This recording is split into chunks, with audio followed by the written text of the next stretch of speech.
black. All good episodes start with a black screen. Salut, mes amis.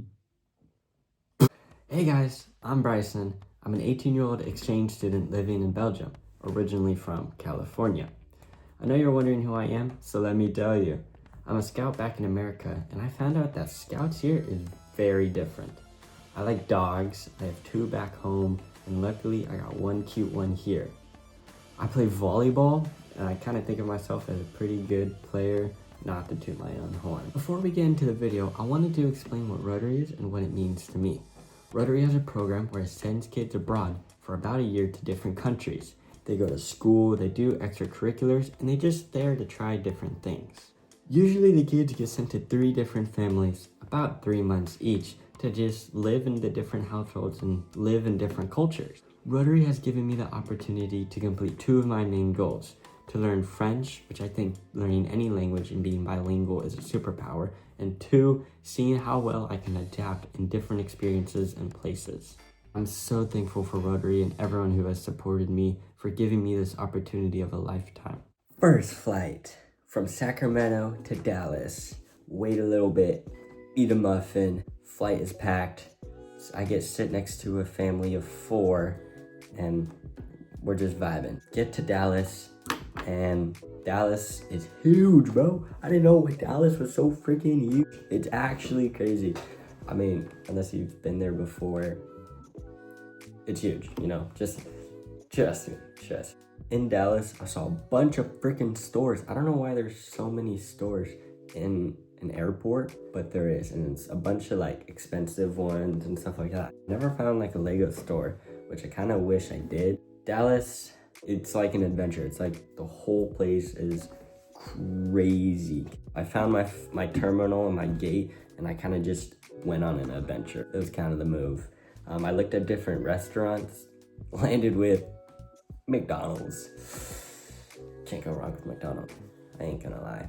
Get McDonald's and wait. Get on the flight. Guess who I meet? The GOAT. I meet the GOAT, Ron. We're on a flight for, I think it was 9 or 10 hours, and I'm like panicking because like if I sit next to someone who like stinks or is like not fun, then the whole flight's gonna be miserable. I get Ron. Shout out Ron. On this flight from Dallas to London, legs hurt, everything hurts, butt is numb. I don't even think I have a lower body. It's kind of bad, but we make it through. Then we get to London. London's a vibe. They speak English. I'm running on like 4 hours of sleep, but you know, we ball out. I get to London and I'm trying to find my terminal, and for some reason I can't find it. I don't know why, but like I just couldn't find where my gate needed to be because it literally said that it would show up like 30 minutes before the plane took off. And in my head, I'm like, that's the dumbest thing I've ever heard. And all I'm gonna have to do is wait. Funny enough, somehow my mom gets the information of where my terminal and gate is gonna be before I even know. I don't even know how, but she got that mom powers apparently. Hi mom. Flight from London to Brussels, it's great, it's easy, except the giant entrance and line for passports. Customs. Dun dun dun. Who said that? Anyways, I wait probably 30 minutes. My host family's waiting for me. I get through, everything's cool. I meet up with the family. The family's nice. I wanted to talk about how it made me feel when I finally met my host family. I felt a sense of I did it. You know, I went through all these flights by myself. I flew on planes for the first time alone without any guidance through it at all, except for my loving family and people back home supporting me and tracking my flights. When I saw them, all my worries went away. Everything went away. They were so kind. They were so welcoming. It just felt amazing to finally see them after talking to them through WhatsApp.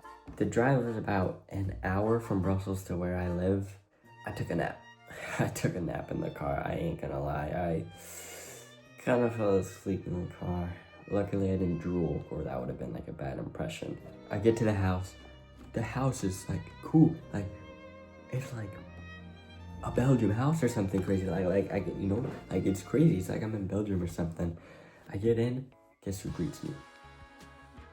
Colette. A cute little dog. And in this video, you'll see Colette, so don't you worry. I get a tour around the house. Everything is freaking awesome. Like, what? My room is a vibe. I'll have a video of my room, probably a few weeks in of making this video, but don't you worry about that. The first day, hit it off with some bangers. Freaking Belgian fries. Fries! They frites if you wanna be French, which I will be, but they frites. Day two. I slept well. I woke up at 7:30 in the morning, which I like barely even do for school. So it's kind of crazy that like I did here, but I think it was just cause like the jet lag. My family has a farm, bro. Ooh. Here are some pictures of the farm right in front of your face. Bam. It's freaking awesome. I hunted pigeons with my host brother and his friend. We kind of killed it. But the cow that my host brother had to raise is kind of goated. Another exchange student contacted me. Liam, shout out Liam, you know. Talked to Liam a little bit. He knew we were going to Namur tomorrow and he wanted to meet up. And I was like, that's freaking awesome. Texted a little bit and we planned to meet up in Namur, which is about 40 minutes away. Day 3, Friday. I woke up at 1:30 p.m. A drastic change from freaking 7:30. I woke up at 1:30. My host mom literally came to check if I was alive. Not a good start for an impression for my host family. Talked to Liam to go to Namur, telling him we're gonna be there in about an hour. Met up with him at the bus station and walked around. It was really cool talking to him, you know, he's a really cool guy. And then he invited me to go to a concert. Now, if you don't know anything about me, I've never been to a concert. So saying my first concert was in Belgium kind of seems cooler than saying my first concert was in America. Now, I'm not hating.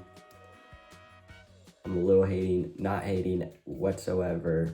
You do you, man. But my first concert was in Belgium. Before the concert, we went up. We took tram trains. There'll be a picture, I don't know what to call them, to go up to the Citadel, which was a really cool view. You'll see videos of it right here. Up to the Citadel, had a drink, tried some beer. I can't legally say that, so I didn't say that. Going to the concert. Pow, wham, kablammy. At the concert, I met an Aussie, a Canadian, an Argentinian, and someone also from Oregon. I'm not from Oregon. I just, you know, I go around. Oh, that sounds horrible. We're not. You see some pictures of it right here. Ferris wheel in a different time of day.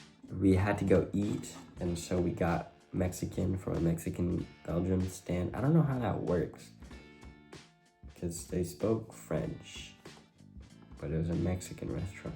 I don't know how that works. If someone can figure it out, leave it in the comments. That was like freaking YouTuber of me. Ooh. Listen to some music. The music was good. Even if you can't understand it, you can still feel it. You know what I mean? You can feel the music. We got crepes. I got crepes. I mean, I've had crepes in America before, but you know, these are Belgian crepes. These are crepes from Belgium. So like, it's different, you know what I mean? I got it, but I ordered 2. I thought I was ordering 1, but I was ordering 2.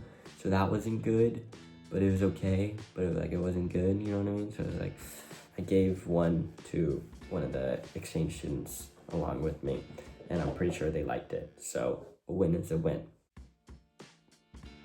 Day 4. a Saturday. My host mom said we were gonna go on like the scavenger hunt thing for her work, which was really, really cool. And I had a lot of fun, except that, you know, like on your sock, you have that one like threaded part that kept stabbing me in the pinky toe. And I was gonna die.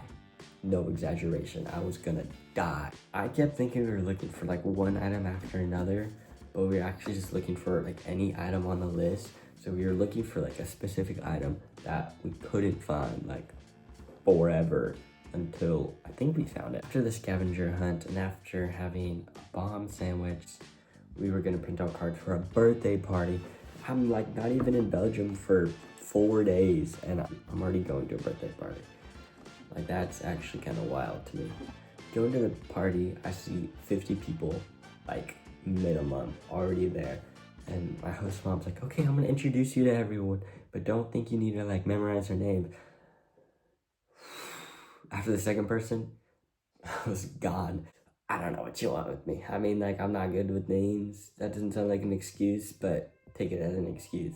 Got asked questions from a group of kids, like, oh, do you know any curse words? What's your favorite French word? And I'm like, what? These questions are crazy. We had a blind test. The blind test was freaking dope. I knew some of the songs because they played English songs, but like they already had it handled on the other side of the table, so I was kind of just vibing with the music, you know what I mean? Like, what else am I supposed to do?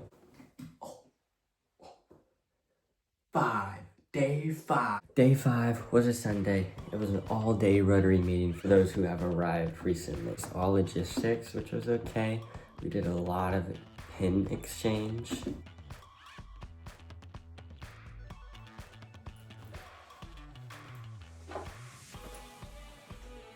Met a bunch of people from America, Argentina, Mexico, freaking everywhere. Except not everywhere, because I mean, there wasn't everyone from everywhere there. Lunch was amazing. Had Belgian fries, again, they freaked. French fries for you Americans. We talked about a bunch of trips we can go on, like we can go to Barcelona, Prague, Croatia, Italy, and Greece. But we can only go to 2 of those trips, like, total.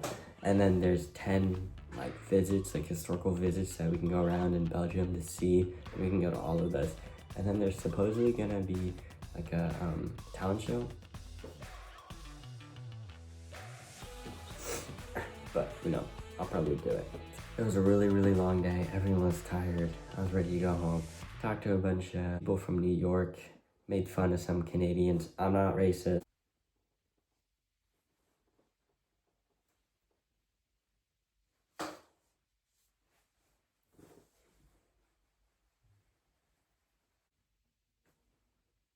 Day 6. Lucian was nowhere to be seen, because usually I'm like up before him, except for that 1:30 time. But my host brother was nowhere to be seen because he was at the farm working. I needed to get my Belgian ID, so host mom and I went to the city hall to get like my Belgian ID and stuff figured out, so then I can get a bus ticket, and then I can have my ID, and then I can get like go to the gym, I can go around, and then I don't have like my California ID like just there doing absolutely nothing in my wallet. And then Lucian came back for lunch, and then he invited me to work on the farm with him, or just like come visit the farm, because I thought it was gonna be a normal time at the farm doing farm stuff, visiting, saying hi to the cows and stuff. Nah, he had me working on the farm. Like what? I was there for 5 hours collecting grain, holding onto a tractor, climbing ladders, doing everything. Like what? The last day for this episode, day 7, we're a week's in. I literally just went to the gym and relaxed. That was about it. You thought that was it? No, I went to a grocery store. Kind of the goat. The grocery store usually are always a vibe. It was a vibe.